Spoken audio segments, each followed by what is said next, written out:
Sir मैं अब आपको जो आखिरी घटना थी ताशकंद की, सर उसके बारे में बताइए। बहुत सी कॉन्स्पिरेसी थ्योरीज हैं, अलग-अलग ओपिनियंस हैं। जब वो ताशकंद गए और वहां से वापस सिर्फ उनकी डेड बॉडी आई। देखिए इसमें तो एक फिल्म आई थी टास्कन फाइल्स। हाँ, अभी वो अग्निहोत्री ने जो बनाई थी। हाँ, फिल्म आई थी।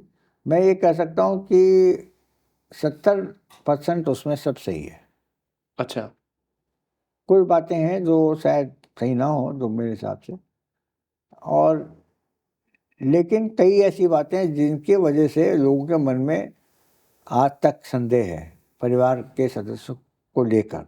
हम्म।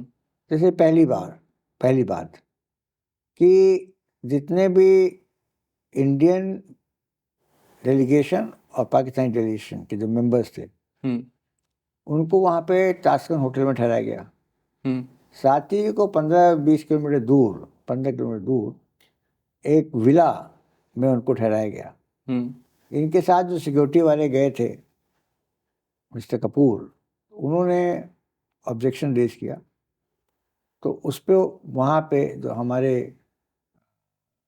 दूतावास था वहाँ पे, उन लोगों ने कहा कि भाई हमने इसलिए किया कि साथी जी वेजिटेरियन हैं और सिंपल व्यक्ति हैं, वहाँ पे शोर शराबा होगा, लोग शराब पियेंगे, ये है वो है, तो वो थोड़ा सा अनकंफर्टेबल रहेंगे, इसलिए हमने उनको अलग कर दिया। फिर वहाँ विला में ना कोई एम्बुलेंस, ना कोई फर्स्ट एड, ना कोई ऑक्सीजन सिलेंडर, जी। उनके कमरे में घंटी नहीं, हाँ, उनके कमरे में टेलीफोन नहीं। बिल्कुल। तो उनकी जब तबीयत खराब हुई तो वो खुद उठ के गए डॉक्टर के पास। अच्छा। उनके साथ एक जूनियर डॉक्टर यहाँ से जो आरएमएल उस समय विलिंगडन हॉस्पिटल हुआ करता था, हाँ हाँ। इससे साथ में गए थे वो डॉक्टर चुप। वहाँ तक उनको जाके देना पड़ा।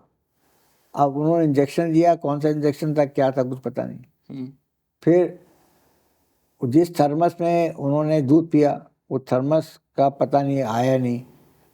एक उनकी डायरी हुआ करती थी, वो डायरी भी वापस नहीं आई। मेरी माँ ने कई बार पूछा।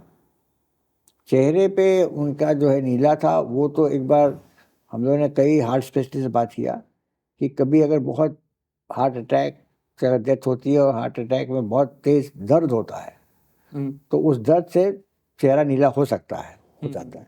लेकिन यहाँ पे उनके टेम्पल्स पे सफ़ेद धब्बे थे, निशान थे। जो फोटोग्राफ में भी आप देखेंगे। तो कहने लगे वो इस तरह का धब्बा तो कभी हमने किसी भी केस में नहीं देखा।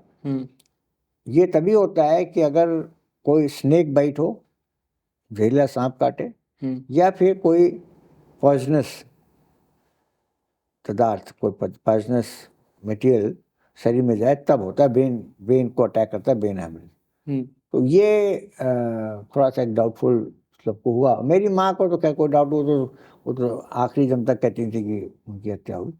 लेकिन अब मैं पढ़ा लिखा हूँ, समझता हूँ, तो मैं तो दोनों कहता हूँ, दोनों पॉसिबिलिटी है। लेकिन ये मेरा भी सवाल है कि ये सब बातों का जो मैंने बताई अभी आपको, इसका उत्तर कहाँ है, उत्तर कैसे मिलता? या तो जब वो आए, पोस्टमार्टम हुआ नहीं, पोस्टमार्टम से पता चल जाता। दूसरा ये था कि उसी समय इंक्वायरी हो जाती संसाधक में, वो इंक्वायरी में दूध का दूध, पानी का पानी हो जाता। सन 77 में जब जनता पार्टी सरकार आई, तो उन्होंने एक कमीशन बनाया था, राजनारायण राजनारायण, कमेटी। हाँ। तो उसमें वो पता नहीं कहाँ है, वो अब मिल भी नहीं रही है। फिर आरटीआई में 2 बार, एक बार मनमोहन सिंह, एक बार नरेंद्र मोदी के समय पीएमओ से पूछा, कहा कि ये जो साथी जी के निधन से, मौत से संबंधित दस्तावेज हैं, उनका खुलासा होना चाहिए, उनको डिक्लेसिफाई करना चाहिए। डिक्लेसिफाई कर दीजिए आप, इसको डिक्लेसिफाई। सुभाष चंद्र बोस का किया, इसको भी कर दीजिए। तो उनको दोनों बार यही जवाब किया कि हम जो है उसको हम नहीं डिक्लेसिफाई कर सकते हैं, क्योंकि ऐसा करने से हमारे एक मित्र देश से संबंध खराब हो जाएंगे और हमारे देश की सिक्योरिटी के लिए अच्छा नहीं है। तो ये दोनों ये और ताजु होता, तो बिल्कुल क्लियर हो गया फिर। हाँ, तो क्लियर स्टेटमेंट है कॉन्स्पिरेसी की। हाँ, कि भाई कुछ है जरूर इसमें कहीं ना कहीं। अच्छा, फिर सीआईए ने तो कही है, वो टास्कन फाइल में भी सीआईए ने भी कहा है कि ये जो है मर्डर था। मर्डर था। जब 78 में गवाही देने गए थे मिस्टर चुग, जो मेडिकल डॉक्टर ऑफिसर चुग, थे, हाँ। और उनके नौकर, तो जब गवाही देने जा रहे थे दोनों का एक्सीडेंट हो गया। हाँ, वो तो पूरे परिवार, उनकी पत्नी का भी हो गया, यहाँ रिंग रोड पे ही उसको ट्रक ने मार दिया। फिर जो रामनाथ उनका अटेंडेंट था, वो तो चश्मदीन गवाह था, उसका यहाँ एक्सीडेंट हुआ तो वो बच गया, अच्छा। और काफ़ी हालत खराब थी, बच गया। पैर उसके चले गए थे, व्हील चेयर पे था, व्हील चेयर पे जाता था वो साइकिल होती है ना, वो वाली साइकिल, तो वो हाथ से चला के जाता। सेकंड टाइम उसको फिर उस पर भी मार दिया, तो Oh my फिर God. उसमें मर गया, वो डेथ हो गई रामनाथ। जब उनकी डेड बॉडी आई, तब आप लोगों ने, फैमिली ने नहीं कहा कि इनकी कुछ इंक्वायरी होनी हम चाहिए? लोग उस पंडित से, लेकिन मैंने बताया मैं तो 70 वर्ष का था, साढ़े 17 वर्ष का, और मेरे दोनों छोटे भाई, इनमें इतना उस समय मतलब इतनी समझ नहीं थी। हरी भाई भी हालत उनकी खराब थी, अकेले लड़के, वो भी, अगर मैं 17 का तो वो 27 के थे, 10 साल बड़े। और एक ऐसी अचानक हुआ तो इस तरह की दर्दनाक घटना कि वो कुछ करने का कुछ मन नहीं कर रहा था कि, और मेरी माँ की हालत थी नहीं, तो कोई परिवार में ऐसा सदस्य नहीं था अच्छा। जो बुजुर्ग और समझदार हो, जो कोई इस तरह का फैसला ले पाता। ओके, तो पोस्टमार्टम क्यों नहीं हुआ? पोस्टमार्टम, वो कहते हैं कि अंतर्राष्ट्रीय परंपरा है कि अगर किसी हेड ऑफ स्टेट और हेड ऑफ गवर्नमेंट का निधन होता है विदेश में, तो उसी कंट्री में ही उनका पोस्टमार्टम होना चाहिए।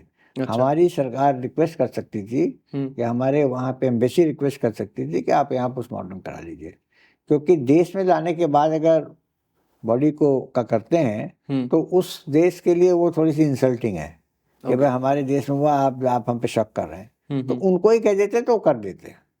ऐसे सुनने में आया कि उन्होंने शायद पोस्टमार्टम के लिए पूछा था, लेकिन हमारे एम्बेसडर ने मना कर दिया। अच्छा, हमारे एम्बेसडर ने मना कर दिया? रशियन ने कहा था हम पोस्टमार्टम कर। पूछा किसने था?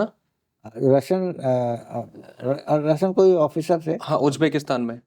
हाँ, अब तो उज्बेकिस्तान है, उस समय तो रशिया था। हाँ, यूएसएसआर था ये पूरा का पूरा। तो कुलदीप नैयर साथ गए थे उनके, आपकी कभी बात नहीं हुई? कुलदीप नैयर तो कहते हैं, कहा है उन्होंने, वो खरन थापा से भी इंटरव्यू में कहा कि मुझसे उन्होंने कहा, एम्बेसडर ने, कि आप इंडिया जाएंगे तो आप ये कहिएगा कि नेचुरल डेथ हुई है।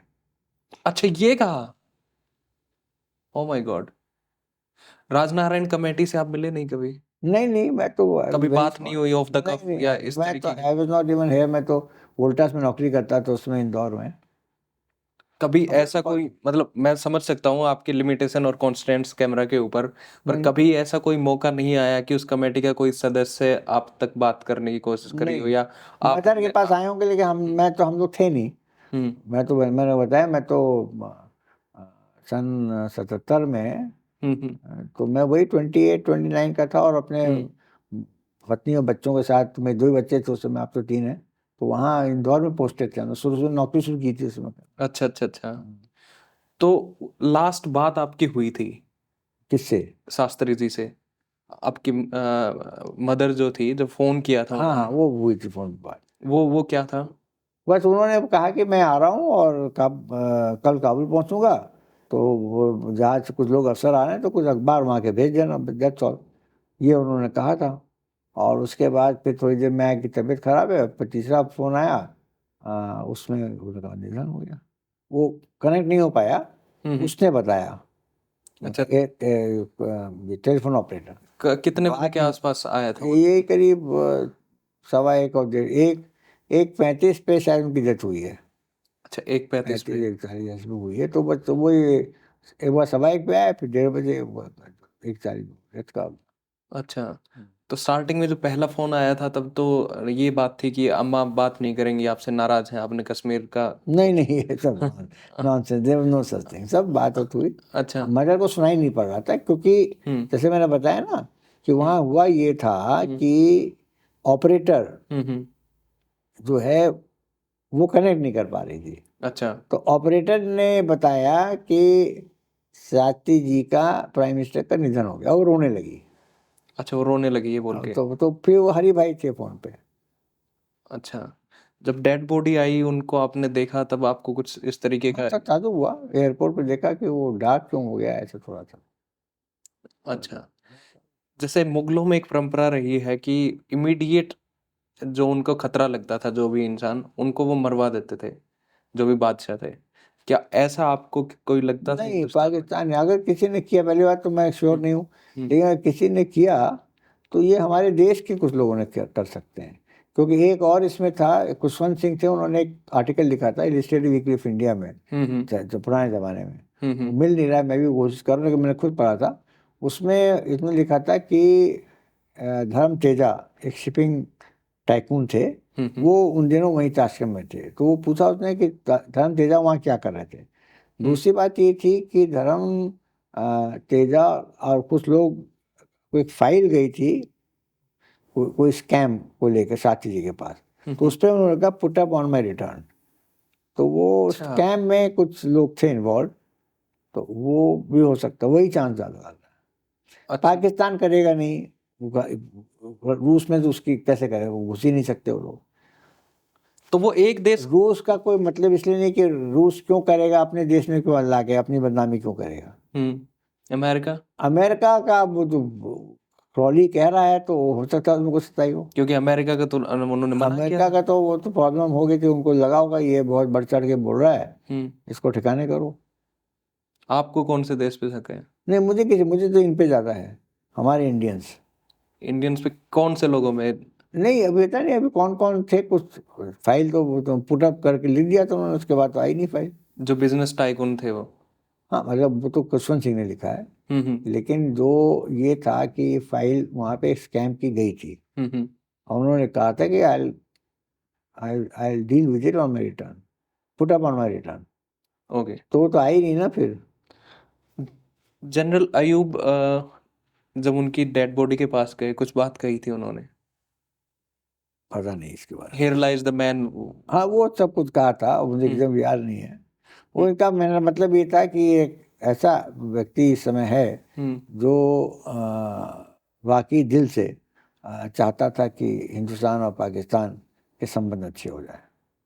आपकी बात नहीं हुई प्राइम मिनिस्टर मनमोहन सिंह या जनता दल में भी किसी प्राइम मिनिस्टर से वो डॉक्यूमेंट्स को पब्लिक करने के लिए? नहीं, वो आरटीआई में ही चला गया, तो देख रहा उन्होंने जवाब दिया, तो मुझे भी जवाब देते। ऑफ द कफ कभी ऐसा नहीं हुआ? ना ना। कभी भी नहीं? तो एक ये आपके दिल में है, मतलब पूरे देश के दिल में है ये दर्द कि वो सच्चाई नहीं जान पा रहे। तो कुछ और आप कुछ किसी रूट के थ्रू कुछ ऐसा? और कुछ नहीं, प्राइम मिनिस्टर को चिट्ठी लिख सकते हैं, लिख देंगे थोड़ी देर में, हम्म। वही लिखेंगे डिक्लेरिफाई करने के लिए। तो इवन प्राइम मिनिस्टर ने तो एक बार शायद कहा भी है कि या मुझे ध्यान नहीं है कहा है या नहीं, कि या किसी उनके ऑफिसर ने कहा है कि उन सीईसी ने कहा था, जो इंफॉर्मेशन ऑफिसर जो है, कि आप इनको पब्लिक करिए। वहाँ कहीं नहीं, इसने अनुधर है, हम्म। आरटीआई एक्टिविस्ट, उसने। 2009 में किया था? हाँ, ओके। 2000 नहीं, उनके टाइम में 9 था, फिर बाद में मनमोहन सिंह में भी किया, हम्म। 2 बार किया। ओके। तो सर वो कितना बुरा वक्त था आप लोगों के लिए? बुरा तो था, मतलब कुछ साथी जी डाइट पेनलेस, हम्म, तो मैं फर्स्ट ईयर कॉलेज में था। हम्म, उसके बाद मैं पोस्ट ग्रेजुएट करना चाहता था, मैं हम्म, बाहर भी मेरा एडमिशन हो गया था, हम्म, पर मेरी माँ ने कहा कि मैं पढ़ा नहीं पाऊंगी, हम्म। तो तुम नौकरी ढूंढ लो। तो अच्छा। ग्रेजुएशन करने के बाद मैंने नौकरी ढूंढी, फिर वोल्टास में मैंने नौकरी करी। मेरा छोटा भाई जो स्कूल पास किया, तो उसको भी कहा कि मैं आगे नहीं पढ़ा पाऊंगी तुम्हें, तो उसने फिर बैंक में नौकरी किया 16 साल की उम्र में। ओके। 16 साल की उम्र में उस कैश में उसको यहाँ पे bank of India Khan market bank में उसको बैठा दिया, ओके। वहाँ किया। सबसे छोटा अशोक, वो स्कूल से बस पास ही हुआ था, तो उसने उसको फिर वहाँ भेज दिया बिट्स पिलानी, हाँ, बिरला बिट्स पिलानी, हाँ, हाँ। वहाँ से उसने बीबीए किया। उसके बाद हम लोग तो सब सेल्फ मेड हैं। ग्रेजुएशन के बाद हमने 3-4 कंपनी में अप्लाई किया, तो वोल्टास में लग गई नौकरी। तो वोल्टास ज्वाइन किया, बॉम्बे रहे, बॉम्बे से दिल्ली, इंदौर, बेंगलोर वगैरह।